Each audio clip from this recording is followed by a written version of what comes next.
Hello, and welcome to the third edition of Unbounded Lives.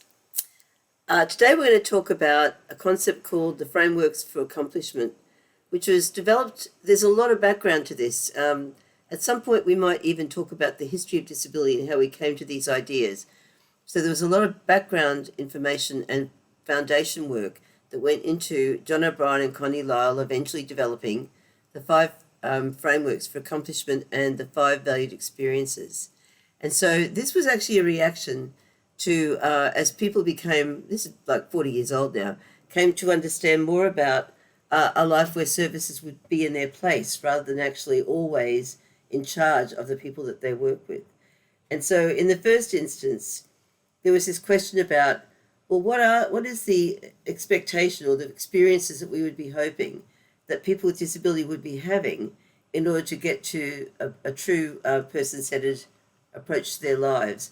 And O'Brien and Lyle actually started to talk about these experiences as autonomy, as much self-governing as a person could possibly have, participation in the world, a valued social role, which also comes from social role valorization, by the way. If you see what I mean about building the foundations, presence in the community, and developing competency. Again, we're back to the developmental model.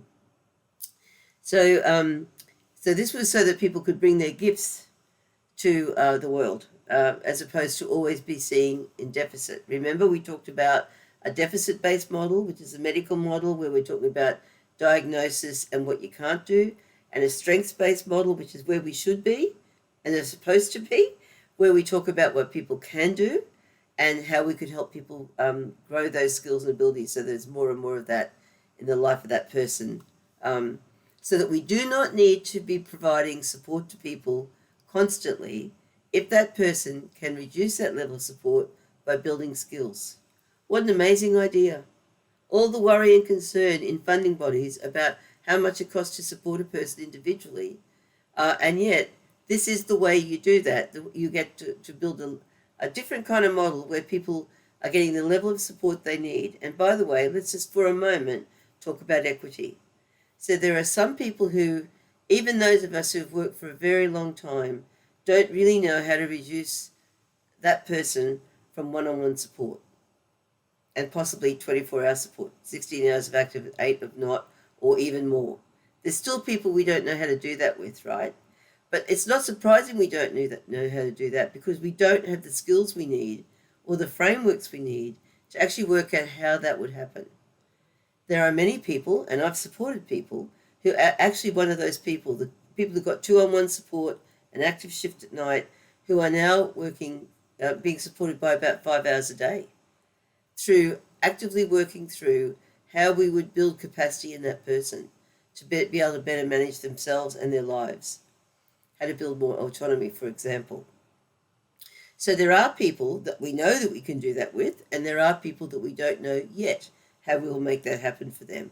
And there may be opportunities in technology or in other things where we would get better at this. But while we're trying to get that working, let's actually think about what it would take to create support around an individual that did not include wandering around shopping centres, meeting up with other people with disability for lunch, or actually creating some kind of space where people are together. What would we need as a template to think through how we would make this happen? Well, in the last video, I talked about some planning. We need to make planning around people, right? To help people have a bit of a template, the support in the family and the person, to know what is happening each day and why are we doing it. This is what I'm going to talk about today, the 5 frameworks for accomplishment and the 5 experiences, valued experiences, is the way to make that happen. It's one of the ways to make it happen. I'm sure there are many more. This is the one I've used, so I'm sharing it with you. So I want to acknowledge the work of John O'Brien and Connie Lyle, who came to Australia many times and who I went to listen to many times. But there are other people like Wolfensberger, who was talking about the social role valorization, Bent Neary, who talked about normalization, how we made the institution more normal, all those sorts of things. There were people long before that, or at that time, who were actually talking about a whole range of things that dovetail into this. But it was, I think, John and Connie first who started to really frame this up. So the experiences they felt that people with disability need to have more opportunity to kind of explore, the first one was autonomy. So we know, don't we, that many people with disabilities are very much in the thrall of their families and or the services because we're scared and worried about what might happen if they had more control.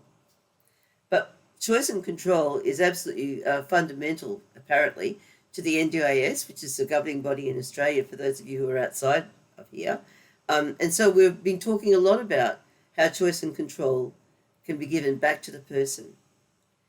But let me tell you, that's not as simple as it sounds. And so building autonomy with a person takes real skill in the service provider. It takes real trust between the family and the support.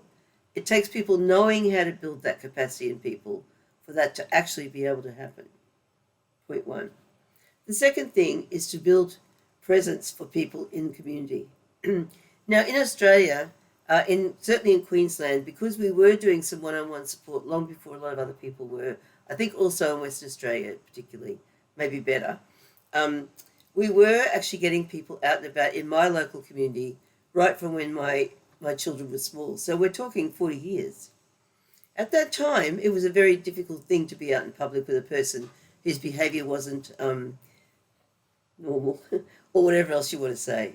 If people were doing very unusual things, my son had lots of Tourette's tics that made people a little bit nervous, all those things that could happen.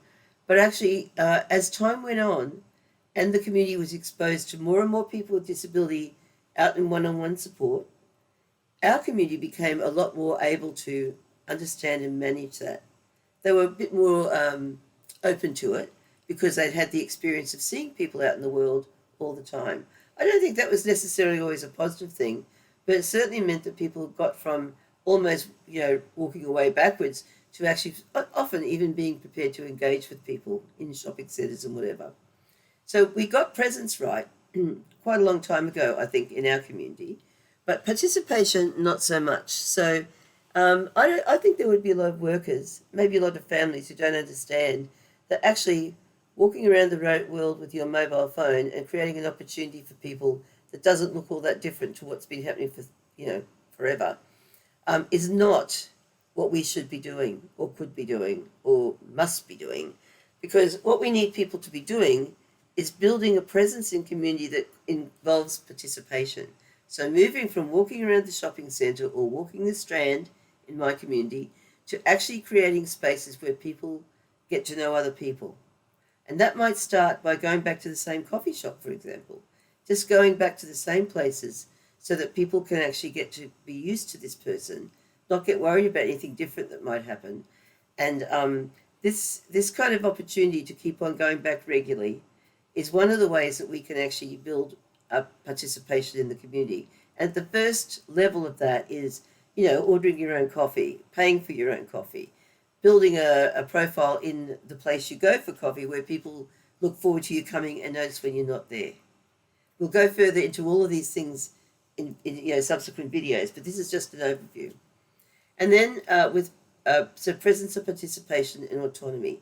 So a way for people to be able to exercise choice, be able to make decisions that are good, be present in their community and have a role in their community, a place to go where people know them and understand them.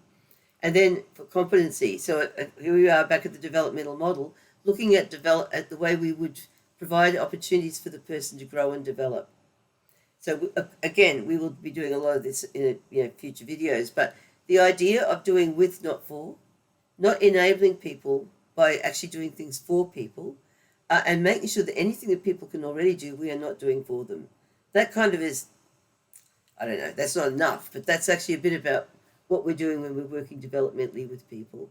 And so the 5 valued experiences were autonomy, participation, valued social roles, which we're going to talk about again in the accomplishments. So taking up opportunities and roles, presence and competency. And then to put that into the framework of growing in relationships. So people having more relationships than just the people that work with them in services and their family. Now, I don't know where you are in the world right now, but I'm telling you that this is not on the agenda anywhere for people with disability in any great space or state. People don't even know that people with disability might need to be part of a bigger world than just the people who support you and your family. And yet, this must be the most fundamental thing to how we will keep people safe. You know, in New Zealand, there's an amazing saying that says, when we ask what is important, tell it to the world. It is people, it is people, it is people. People with disability need more people in their lives. The support we offer needs to be about building that in people's lives at the most basic level, going to the coffee shop, noticing when you're not there, down to actually creating we can't make friendships for people, but being in places and spaces where people might have a friendship. And by the way, families, just because I have to say this, when someone finally turns up who looks like they might be interested in this person as a friend, not then offering them a bloody job, because that seems to be the more important aspect of what is going to happen. You can theoretically always find a worker. We cannot meddle or get into the minutiae of a friendship between two people, and we must not do that. More on that later. So growing in relationship, that means that we're present, participating, and have a sense of belonging in the community in which we live and the people that we are, with. The next one is contribution. I'm a big fan of contribution. We often find that people are very much in the world being passively receiving things but never really giving. And this is a great shame because, we've got people out and about in their workers' cars every day. We've got people in, places and spaces where they could be thinking about what they might do for their neighbours and also, by the way, for their families. So trying to create this opportunity for contribution is very big. I always remember there was a guy in disability for many years that came from my town, Rick Thompson, who used to say, if a person grew tomatoes, they'll always have more tomatoes than they need, which means you can hand them over the fence to the neighbour, you can actually take them into the service office, you can do a lot of things, make jam with them, whatever. So, contribution is absolutely part of how a person becomes a citizen of the world, not a client of a service. It's when you're looking outward from the service to where can this person be and where can they impose their profile on the world in order to actually start to make these relationships. The third one is making choice. And in the NDIS there's a big deal about choice and control, but I have never seen a whole industry that knows less about how you would help people exercise choice and control. And so we have a lot of people acting like, well, it was his choice to spend all of his money today. I couldn't stop him. No, you can't. But actually, you could create a framework with help to help this person understand what it means to do that and how to help that person do better later. That's a framework around choice and control, not just having choice and control, but understanding the responsibility that comes with it. I'm working with a child who's just moving from grade 5 into grade 6 in Townsville, which is going to high school.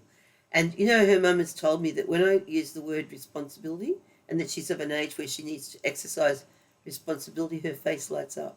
And when her mum reminds her about that, she goes and does things without any other prompting. I'm not making this up. I know there's people there who'll be thinking, oh, come on. Truly, it was that simple. So I think, helping people make good choices and creating that scaffolding around that so the person understands why it would be of their best interest to do that is a really important thing. The other thing is the dignity of valued roles. So, in aged care, you see where people lose. They had roles and now they've lost them because in the world of, going into care, people don't have any roles. They're not allowed to make a cup of tea anymore because people are terrified they'll burn themselves. They're not washing their own clothes because, I don't know why. There's a laundry. There's people who get to pay to do this stuff. But the people in the aged care facility sit there looking at each other, and what they get is some entertainment, which in my experience has been quite heartbreaking. Not my jam. I don't understand that.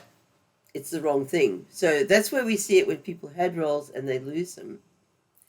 And I'm just now going to be a bit kind of showing off about where I've been.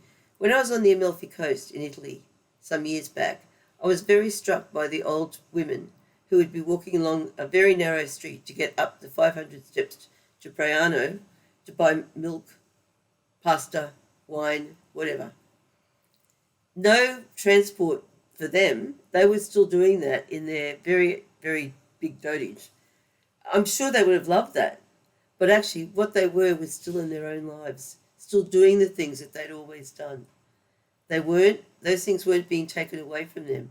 And if that person couldn't do that, we would be asking ourselves, how can we preserve as much as possible of those roles so that person could actually have that opportunity in whatever way it needs to be adapted now? For the people with disability that I've often worked with, people never got a role. Even the roles they had weren't acknowledged. And so trying to work out how to really exploit that concept of brother, sister, cousin, family member, tenant, landowner, car owner, a job, a person with a job, all these things doesn't really even come into the work that many services do or planning, if ever it happens, for that person. So the issue of the dignity of valued roles is a really important thing that we need to get better at in our work. The fifth thing is sharing ordinary places and activities. So when we congregate people, we take people away from the world. Not only do those people not understand anything about the world that's out here, nor do the people here. We're both victims. The person who's there is a victim of never really understanding how to be in the world, and the people here are victims of never knowing how to relate to people because they've never had to. Now with a bit of kind of weird inclusion, it doesn't look like anything that I know about inclusion. I've done a lot of work in this area, but with people in the same classes and spaces, there are places and spaces now where young people are much more open to difference than we were when we were young, and that what we've seen for people over time. But I think sharing those ordinary places and those activities is absolutely paramount to everything that we're talking about here. And the last thing is learning by doing. And so, the opportunity to learn how to do things is exacerbated when you're out in the world. So you don't learn how to actually buy a ticket on a bus if you're never doing it. And by the way, you never learn how to buy a ticket on the bus if the worker or support person is with you, never gives you the opportunity to do that, and makes that process as streamlined as possible so that you won't be vilified for actually taking a little bit longer. It will all happen in the quickness it needs to. You'll never learn by doing if you don't make your own orders at all the places you might go, from McDonald's as a little person to a more fancier restaurant as you grow older, or going out and having lunch or coffee with people. You won't learn about money if you never have access to money. These are things that we need to have in place. Many years ago, there was research that said that people with whatever intellectual disability means will learn better by doing. Well, you know what? So do I. I still can't really master my microwave. I only know how to get to go on 5 seconds, 50 seconds or whatever, and for it to stop when it needs to. Or if it doesn't stop, I can stop it. I would like someone to come and teach me that. So there's two things about that, isn't there? In the one-on-one arrangement, people can learn by being with the person and that person acting as a mentor to show people how to make that happen and to support them to do it. And for some people, we might really take on what started with, I think, Mark Gold many years ago at the Mark Gold Institute, where we were teaching people how to learn how to break down a task for a person and teach them how to do that with that skill, with that technique. So there's a lot of ways that we can do that too. And I'm hoping over the next few months that we will be talking about breaking down those different experiences and accomplishments and going to much more detail about what that might look like, as well as what path planning or other planning could look like, so that services and families can actually make this happen. And if you need some help as a service or as a family, you've got this resource as a maybe as a first step to start looking into what's possible. Because you know what? For a lot of people don't know what they don't know. That's a tragedy. There's so much information out there to help us do better. Let's keep on working together. Let's build this community. If you haven't already, please subscribe. Please share this with people, because The power of this is going to be in building that community where people are commenting on the below, they're asking me what they would like to learn. I can find people to help us. You might tell me people I should ask to come on this channel. It's a shared arrangement that we're working on here. No one person has all the answers for what is actually ultimately the transformation that we are demanding for people with disabilities and, by the way, for their families. Because while people stay helpless and hopeless, families don't have anywhere to go with that.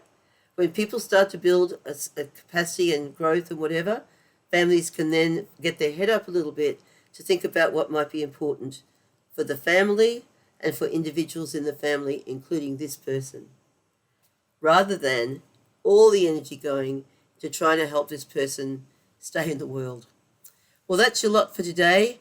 I'm so excited about this. I can't wait for us to build this community. Please, please do that, because together we're going to be better. I think someone else said that. See ya. Bye.